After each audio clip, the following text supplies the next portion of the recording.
الكافرين المرتدين.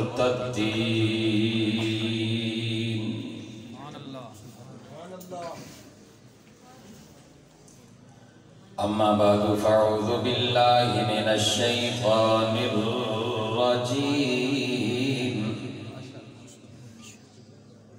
بسم الله الرحمن الرحيم.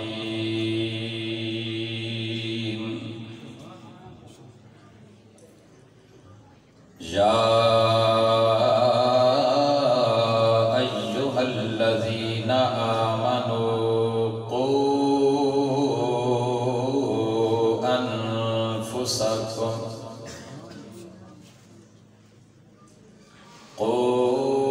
أنفسكم وأهليكم نارا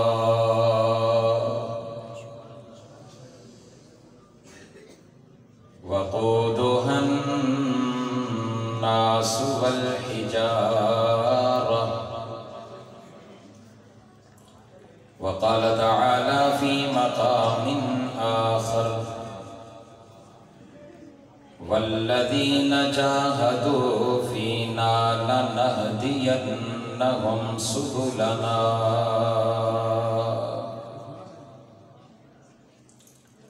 صدق الله مولانا العظيم وصدق رسوله النبي الكريم،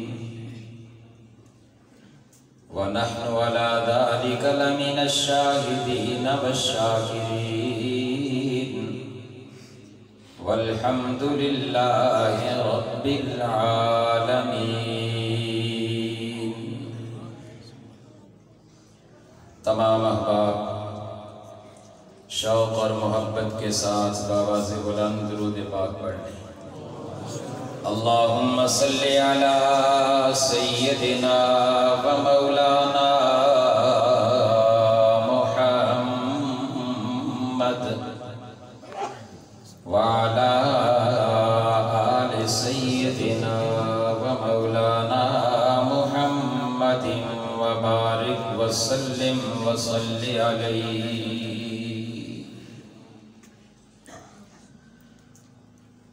اللهم صل على روح محمد في الأرواح. اللهم صل على جسد محمد في الأجساد. اللهم صل على بلد محمد في البلاد. اللهم صل على روضة محمد في الرياض. سبحانك لا علم لنا، اللهم لا علم لنا، سبحانك لا علم لنا إلا ما علمتنا إنك أنت العليم الحكيم. رب اشرح لي صدري ويسر لي أمري واحلل عقدة من لساني يفقهوا قولي. رب زدني علما، رب زدني علما، رب زدني علما.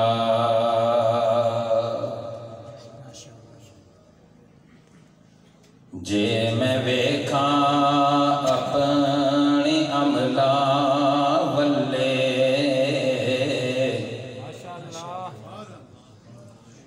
جے میں ویکھاں اپنے عملاں ولے، تے کچھ نہیں میرے پلے. جے میں ویکھاں تیری رحمت بلے تے بلے بلے بلے۔ میرے انتہائی واجب الاحترام قابل صد احترام بالخصوص حضرات علماء کرام، برادر مکرم، صدر بزم حق چار یار قاری عابد صاحب دامت برکاتہم العالیہ، اور میرے انتہائی بزرگوں اور عزیز دوستوں، آپ کے سامنے قرآن مجید فرقان حمید کے 2 مقامات تلاوت کیے ہیں۔ اللہ تعالیٰ کی بارگاہ میں دعا گو ہوں کہ اللہ تعالیٰ مجھے حق سچ کہنے کی اور پھر ہم سب کو عمل کرنے کی توفیق عطا فرمائے۔ آج کی یہ محفل، آج کا یہ پروگرام جناب فضل الہی صاحب، منظور الہی صاحب اور ماسٹر سلیم صاحب کی والدہ محترمہ کے اصال ثواب کے لیے ہے، اور اسی طرح قاری عابد صاحب اور قاری طاہر صاحب کی دادی صاحبہ کے اصال ثواب کے لیے ہے۔ سب مل کر اللہ کی بارگاہ میں دعا کرتے ہیں کہ اے اللہ، آج جو کچھ اس محفل کے اندر پڑھا گیا، پڑھایا گیا، جو کچھ جذبات یہاں پر اظہار کیے گئے، ان سب کا ثواب ان حضرات کی والدہ محترمہ کو پہنچا۔ میں اپنی بات شروع کرنے سے پہلے آپ سے گزارش کروں گا، ویسے مجھے یہ گزارش کرنی نہیں چاہیے تھی کیونکہ میں پہلے بھی یہاں 1-2 دفعہ تقریباً آیا ہوں۔ یہ بات بھی سچ ہے کہ آپ تھک گئے ہوں گے، کیونکہ آپ کا ذوق اس طرح کا نہیں رہا جس طرح شروع میں تھا۔ اگر جاگ رہے ہیں، چست ہیں، تھکے نہیں، تو ذرا زور سے بآواز بلند کہیں سبحان اللہ۔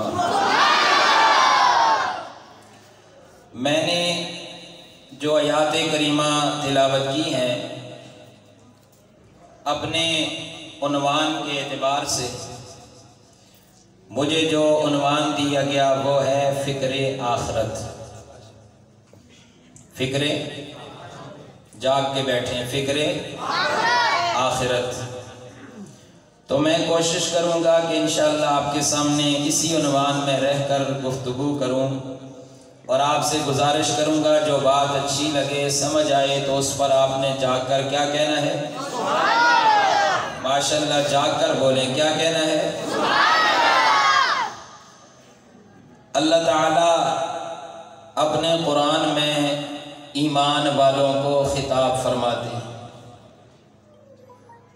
آپ سب بخوبی جانتے ہیں کہ جب کسی کو کوئی بلائے، مثلاً یہاں سٹیج سے جس کا نام لیا جائے تو وہ کتنا خوش ہوتا ہے؟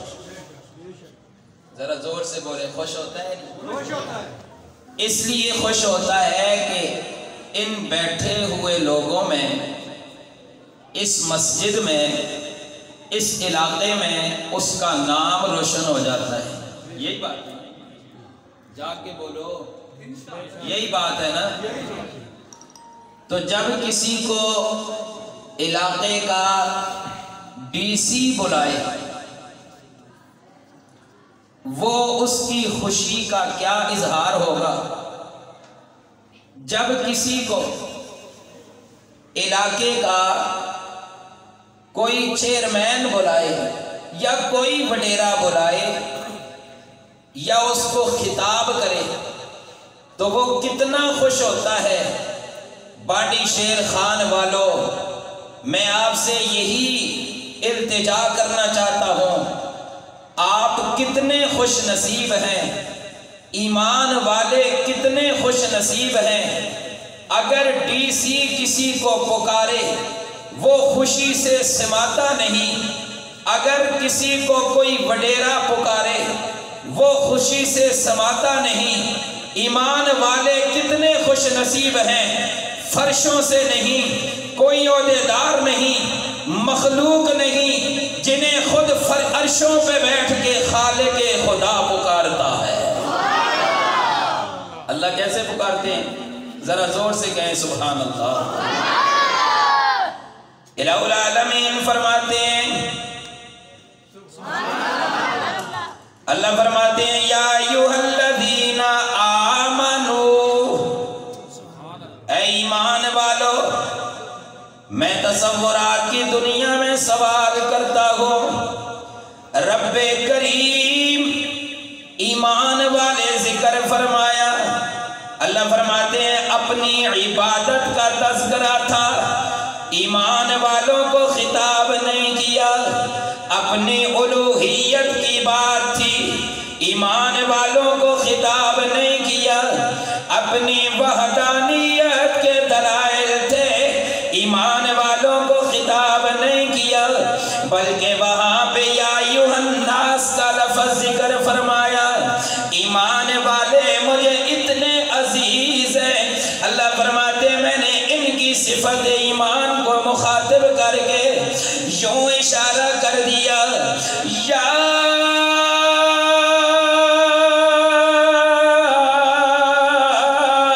ایھا الذین آمنو،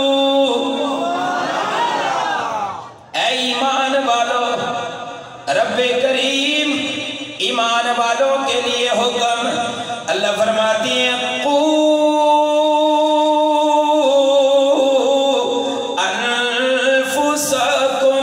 سبحان اللہ۔ یا میں ٹھیک نہ بولتا یا تسی ٹھیک نہیں بولتے، صحیح کیونکہ ساؤنڈ ٹھیک بول رہے جی، اگر میں ٹھیک نہ بولتا تو ماں کو میں ٹھیک بولا، تسی ٹھیک نہیں بولتے ہو تو پھر تسی ٹھیک بولو، اور زور سے اللہ فرماتے ہیں قُوْ أَنفُسَكُمْ، ایمان والو بچاؤ بچاؤ اپنے آپ کو بھی، وَأَهْلِيكُمْ، اور اپنے گھر والوں کو بھی، اپنے ماتحت لوگوں کو بھی، اپنے خاندان والوں کو بھی، اپنے گھر والوں کو بھی، اپنے کنبے والوں کو بھی، رب کریم کس سے بچائیں؟ اللہ فرماتی ہیں نارا، آگ سے بچاؤ۔ اللہ کون سی آگ؟ اللہ فرماتے ہیں دنیا کی آگ نہیں، دنیا کی آگ کو بھی نار کہتے ہیں، لیکن یہاں جو آگ مراد ہے وَقُودُهَا النَّاسُ وَالْحِجَارَةُ، اس آگ کا ایندھن پتھر ہے، اس آگ کا ایندھن لوگ ہیں، کل قیامت کا دن ہوگا، دنیا کے اندر تو تم آگ جلاتے ہو، اس کے اندر لکڑیاں ڈالتے ہو، دنیا کے اندر آگ جلاتے ہو، اس کے اندر تو تم کوئی اور چیز ڈالتے ہو، لیکن جب جہنم کی آگ جلے گی، اس جہنم کی آگ کا ایندھن لوگ بنیں گے، اس لیے ایمان والو جو لوگ ہوتے گے وہ جہنم کا ایندھن بنیں گے، تمہیں ایمان سے نوازا گئے، لہذا ایمان والو جہنم کی آگ سے بچو۔ میں تصورات کی دنیا میں جا کے سوال کرتا ہوں، رب کریم جہنم کی آگ سے بچنے کا طریقہ کیا ہے؟ اللہ یوں ارشاد فرماتے ہیں کائنات کے اندر رہنے والوں، جہنم سے بچنے کا ایک ہی طریقہ ہے، میرے آقا کے در پہ آ جاؤ، آنا تمہارا کام ہے، جہنم سے ہٹانا میں رب کا کام ہے۔ یا اللہ یہ آگ کیسی؟ اسے جہنم کی آگ کہا گیا۔ دنیا کی جو آگ ہوتی ہے اس آگ کو پانی ڈالو تو بجھ جاتی ہے، ایسے ہی ہوتا ہے؟ زور سے، ذرا زور سے کہیں سبحان اللہ۔ دنیا کی آگ پہ پانی ڈالیں تو آگ، زور سے بولو نا، بجھ جاتی ہے۔ جہنم کی آگ پانی سے نہیں بجھتی، جہنم کی آگ اگر آپ کا ذوق تازہ ہو تو میں بتانا چاہتا ہوں جہنم کی آگ کس سے بجھتی ہے؟ ذرا زور سے کہیں سبحان اللہ۔ میرے آقا علیہ الصلوۃ والسلام کی حدیث مبارکہ، آپ کے صحابی حضرت شداد ابن اوس سب کہتے ہیں رضی اللہ تعالیٰ عنہ۔ صحابی پہ جب رضی اللہ کہیں گے تو ان کی شان میں کوئی فرق نہیں پڑتا، ہمارے رضی اللہ کہنے سے ان کی شان میں کوئی فرق، یہ نہیں کہ ہم رضی اللہ کہیں گے تو ان کا رتبہ بڑھ جائے گا، نہیں،